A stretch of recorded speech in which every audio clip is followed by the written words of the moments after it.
अभी NICL assistant का form filling शायद चल रहा है और बहुत लोग फॉर्म फिलिंग कर चुके हैं और बहुत लोग करने भी वाले हैं। तो मैंने सोचा कि एक बात आप लोगों को तो क्लियर करना पड़ेगा कि बैंक पीओस जो होता है वो बेटर है या फिर जो इंश्योरेंस कंपनीज होता है, जो नेशनल इंश्योरेंस कंपनीज होता है उनमें जो असिस्टेंट है वो बेटर है। मतलब दोनों में से कौन सा बेटर है? ऑब्वियसली अगर मॉनेटरी टर्म्स में देखोगे कोई भी बोलेगा कि बैंक पीओस बेटर है, लेकिन थोड़ा मॉनेटरी टर्म्स को मैं साथ में रखता हूँ, मतलब साइड में रखता हूँ और बाकी टर्म्स में थोड़ा बात करता हूँ, ठीक है। तो सबसे पहले जिनको सिर्फ पैसे के बारे में देखना है कि पैसे में कौन सा बेटर है, वो लोग वीडियो को छोड़ के चले जा सकते हैं, क्योंकि पैसे में ऑब्वियसली एक पीओ की वेतन असिस्टेंट के वेतन से हमेशा थोड़ा ज्यादा होगा, थोड़ा नहीं मतलब बहुत ज्यादा होगा, ठीक है। लेकिन अगर आप लोग बैंक में पीओ और इंश्योरेंस में एओ देखोगे तो ऑब्वियसली एओ बेटर होगा। लेकिन यहाँ पे ना कुछ और टर्म्स की बात करेंगे जहाँ पे मैं आप लोग को बता सकता हूँ कि क्यों असिस्टेंट जो होता है इंश्योरेंस कंपनीज में वो पीओ से भी बेटर है, बैंक पीओ से भी बेटर है। और ये वीडियो मैं ऐसे नहीं बना रहा हूँ कि मेरा मन में जो आ रहा है वो बोल रहा हूँ, ठीक है। ये थोड़ा एनालाइज करने के बाद ही मैं बना रहा हूँ एंड बहुत लोगों को मैंने देखा, देखने के बाद बना रहा हूँ। और मैंने खुद देखो बैंक में जॉब करते हुए 3 महीना हो गया एज ए पीओ, तो मैं आप लोगों को बता सकता हूँ ग्राउंड रियलिटी क्या है, ठीक है। तो चलिए वीडियो को स्टार्ट करते हैं। सबसे पहले पैसे का तो साइड में रखते हैं, क्योंकि पैसे आप लोगों को बताया कि बैंक में अगर अभी आप लोगों को पीओ जॉब लगता है तो 80,000 के करीब आप लोगों को सैलरी मिलेगा। लेकिन अभी अगर इंश्योरेंस में आप लोगों को असिस्टेंट लगता है तो 50,000 का करीब सैलरी आप लोगों को मिलेगा। तो ऑब्वियसली 30,000 का गैप आप लोगों को दिख रहा है, जहाँ पे बैंक पीओ 30,000 ज्यादा मतलब कमा रहे हैं, ठीक है। लेकिन अगर बाकी साइड को देखें तो सबसे पहले मैं वर्क कल्चर के बारे में बात करता हूँ। देखो बैंक में क्या होता है ना, अगर आप एक काम खत्म करोगे, देखो टारगेट तो आएगा ही, एक टारगेट आएगा और अगर जैसे तैसे आप लोगों ने खत्म कर दिया तो आप लोगों को टारगेट बढ़ा दिया जाएगा। और ऐसा नहीं है कि आप लोगों का कुछ फायदा होगा, जैसे कि आप लोग बोलोगे कि ठीक है मैं बहुत हार्ड वर्क करता हूँ, ये टारगेट खत्म कर देता हूँ, थोड़ा सुकून मिलेगा, थोड़ा 2-3 दिन में थोड़ा आराम से रहूंगा, थोड़ा जल्दी जाऊंगा घर। लेकिन ऐसे नहीं होता है, अगर एक काम खत्म करोगे तो उससे ज्यादा आप लोगों को काम दिया जाएगा, ठीक है। और अगर नहीं करोगे तब भी गाली सुनोगे, अगर करोगे तब भी कुछ फायदा नहीं है, आप लोगों को और काम दिया जाएगा। ऐसे ही है बैंक का हालत, ठीक है। और ऐसे नहीं है कि आप लोगों को रिवार्ड दिया जाएगा, जैसे कि आपने बहुत काम किया, समझो आपने एक ब्रांच के लिए बहुत काम किया, आपको रिवार्ड रिवार्ड नहीं दिया जाएगा, उल्टा आपको किसी और अच्छा ब्रांच मतलब जहाँ पे फुटफॉल ज्यादा है वहां पे भेजा दिया जाएगा। और वहां पे जाने के बाद आपको और काम करना पड़ेगा। ऐसे ही हालत है बैंक का, ठीक है।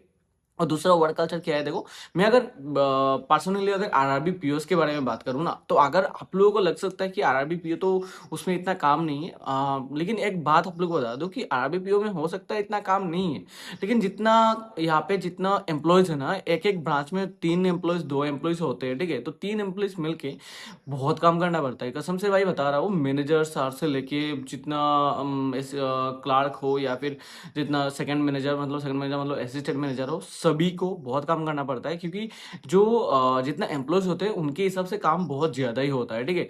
और बाकी अगर फुटफॉल के बारे में बात करते हैं तो अभी जो है ना, अभी गांव गांव में भी लोगों ने बहुत बैंक अकाउंट्स बना लिया है और सबके बैंक अकाउंट्स है, तो फुटफॉल भी अच्छा खासा हो जाता है, ठीक है।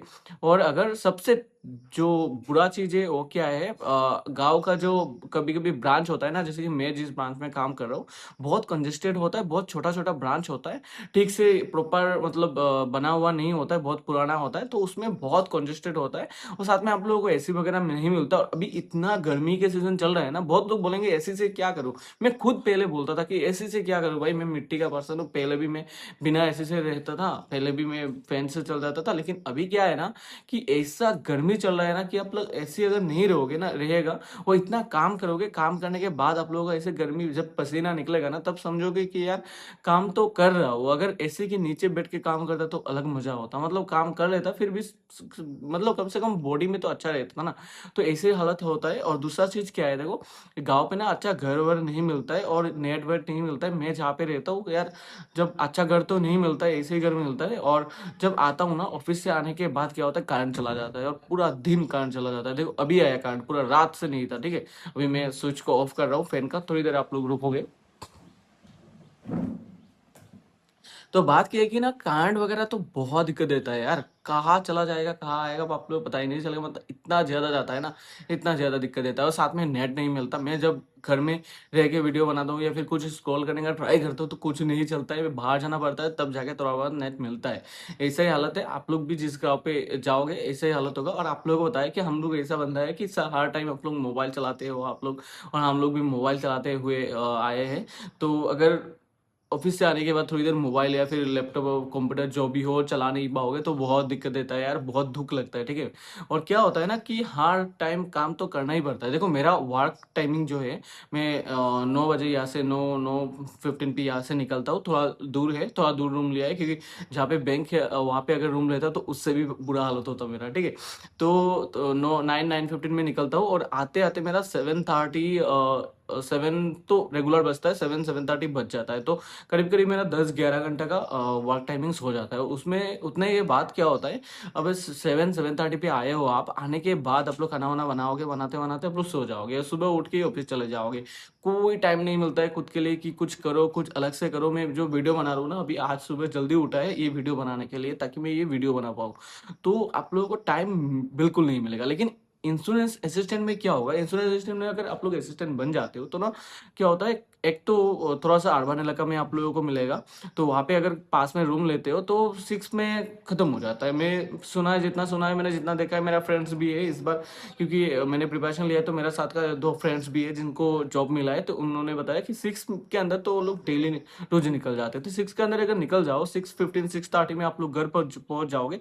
और रोज का एक सेट टाइम होता है कि मैं 6 बजे निकलूंगा निकलूंगा, 6:30 में घर पहुंच जाओ तो कुछ कर सकते हो आप लोग, ठीक है। और टाउन में रहोगे, थोड़ा अर्बन इलाका में रहोगे तो वहाँ पे खाना बनाने के लिए भी कोई मिल जाएगा तो वो खाना बना देगा, तो आपको कुछ करना नहीं पड़ेगा, आपको और टाइम मिलेगा। तो आप लोग अगर कुछ प्रिपरेशन लेना चाहते हो, जैसे कि मेरा मेरा था कि मैं स्टेट पीएससी ये सब का प्रिपरेशन लूंगा, लेकिन अभी जो हालत है मुझे लग रहा है कि मैं कोई प्रिपरेशन नहीं ले पाऊंगा, कोई कसम से। तो आप लोग कुछ प्रिपरेशन भी ले पाओगे और साथ में जो वर्क जो वहाँ पे होता है ना, वहाँ पे बैठ के आराम से बस आप लोग कंप्यूटर में करो। देखो काम मैं भी कर सकता हूँ, पूरा दिन काम करता हूँ, कोई फर्क नहीं पड़ता। लेकिन वो है कि काम करने के लिए जो एनवायरनमेंट है वो भी अच्छा होना चाहिए ना। जैसे कि गांव में क्या होता है, कुछ लोग हैं जो आप लोगों को पहला लगेगा कि ये ठीक है, इन लोगों को मैनेज कर सकता हूँ, लेकिन बाद में बहुत इरिटेट हो जाओगे क्योंकि लोग क्या करते हैं, लेकिन समझते नहीं है यार, एक चीज बार बार पूछते रहते। अगर आपका गलती नहीं है फिर भी आपका गलती ठहराते हैं ये लोग, ठीक है। तो आपको बहुत गुस्सा आएगा कभी कभी लेकिन गुस्सा संभालना पड़ेगा अगर बैंक में हो तो। लेकिन इंश्योरेंस में कस्टमर डीलिंग नहीं है, फर्स्ट तो कस्टमर डीलिंग नहीं है, सेकंड आप लोग आराम से बैठ के काम करो, काम करने में कोई दिक्कत नहीं है। जब आराम से बैठ के अगर काम करते हो फिर भी आप लोग 6 बजे तक निकल सकते हो, और एसी वगैरह भी होता है, आराम से काम कर पाओगे। तो मतलब क्या है कि आपका हेल्थ भी अच्छा रहेगा, आप काम भी कर सकते हो और थोड़ा एवरेज सैलरी भी मिलेगा। इन सब को देखे तो इंश्योरेंस मेरे हिसाब से insurance assistant is far better than bank POs, only because of salary. RB PO या फिर IBPS PO, SBI PO is better than insurance assistants. But अभी मुझे जो लग रहा है, पहले मैं भी सैलरी देखता था लेकिन अभी बैंक में आने के बाद मुझे लग रहा है सैलरी को नहीं देखना चाहिए था, ठीक है। लेकिन अभी मैं असिस्टेंट का एग्जाम दूंगा कि नहीं, देखो इंश्योरेंस असिस्टेंट का एग्जाम मैं अभी नहीं दे सकता क्योंकि क्या है ना, आदमी चूतिया होता है।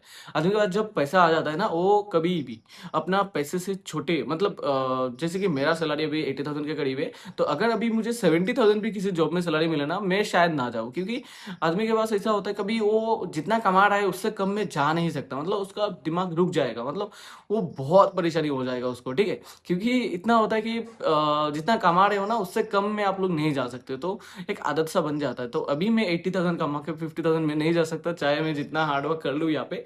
तो ऐसा ही है, अगर आपको अभी तक जॉब नहीं मिला और अगर आपको सुकून चाहिए, आपके पास इतना पैसे का मतलब इतना ज़्यादा इंपॉर्टेंस नहीं है, तो आपको इंश्योरेंस असिस्टेंस देना चाहिए। उसमें भी 2-3 सालों के बाद आप लोग एओ बन जाओगे, एओ बनने के बाद तो झिंगालाला हो जाएगा लाइफ, क्योंकि आरआरबीपीओ में ना आप लोग 6-7 साल तक स्केल 1 से स्केल 2 नहीं बन पाओगे। मैंने ऐसे ऐसे लोग देखा है, मेरा ब्रांच में भी एक मैनेजर थे जिनका 8 साल हो गया, अभी भी उन्होंने स्केल 2 नहीं बना है, ठीक है। तो आरबीएस में स्केल 2 बनना वहाँ बहुत मुश्किल है भाई, प्रमोशन लेना। लेकिन इंश्योरेंस में आप लोगों को अगर एओ मिल जाएगा तो उससे फार बेटर आप लोग चले जाओगे, 2-3 साल में आप लोग एओ बन जाओगे, आपका दोस्त आरआरबीपीओ में गांड घिसाता रहेगा, ठीक है। तो ऐसा ही है, सच में ऐसा ही है। वीडियो थोड़ा वो मजाक से हो सकता है, लेकिन एक्चुअली में वो है, ठीक है। और मिलते हैं नेक्स्ट वीडियो में, तब तक के लिए बाय।